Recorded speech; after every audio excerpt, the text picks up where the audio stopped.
how would I describe the Jewish Labor Bund began as a kind of socialist movement aimed at Jewish workers,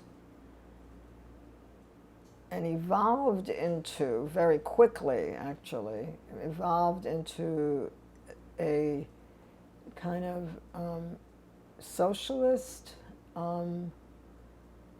self-consciously, culturally identified movement, so that they weren't just, that wasn't only interested or understood that just either having better wages or better working conditions was really not enough, and that that people needed schools and libraries and sports organizations and theater and art and literature in order to lead a kind of enriched life. So it's not a typical kind of just socialist, kind of union organizing movement to the way I perceive it.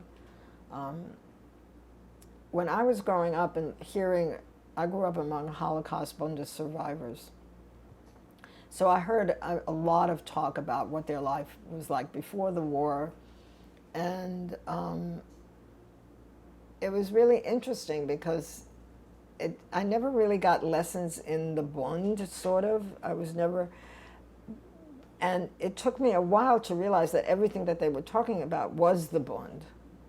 It wasn't like it was an isolated thing. It was like their whole lives were Bunds. I mean, they went to shulas, they went to theater, they went to concerts, everything was Bund, which I didn't realize. It took me a very long time to sort of process that. And to realize also that everything that they were telling me was from a Bundist perspective, and there were other perspectives.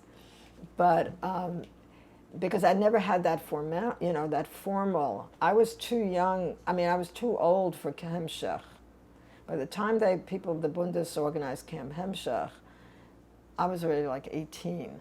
So I had done my counseling in the summer and stuff. So in fact, Mimi Ehrlich and I always lament the fact that we could not participate in Hemshech. The people that went to Hemshech got a real formal education about the Bund. I really didn't get it. I didn't get that. I got that from just listening to people, talking to them, asking questions or whatever, and being answered. So to me, it's always been sort of a very, I don't know how to put it, saturated everything.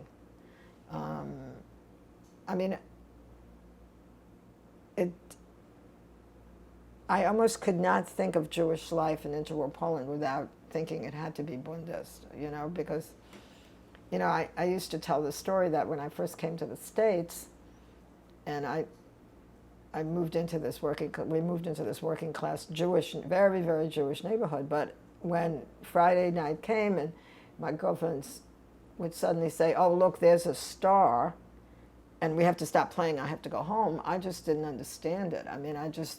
I really thought they were fake Jews, because you had to be a Yiddishist, a socialist, I don't know, in order to be, those were the authentic Jews to me. And that was partly because that's all I ever knew, really, and all of this other stuff was just very strange and alien.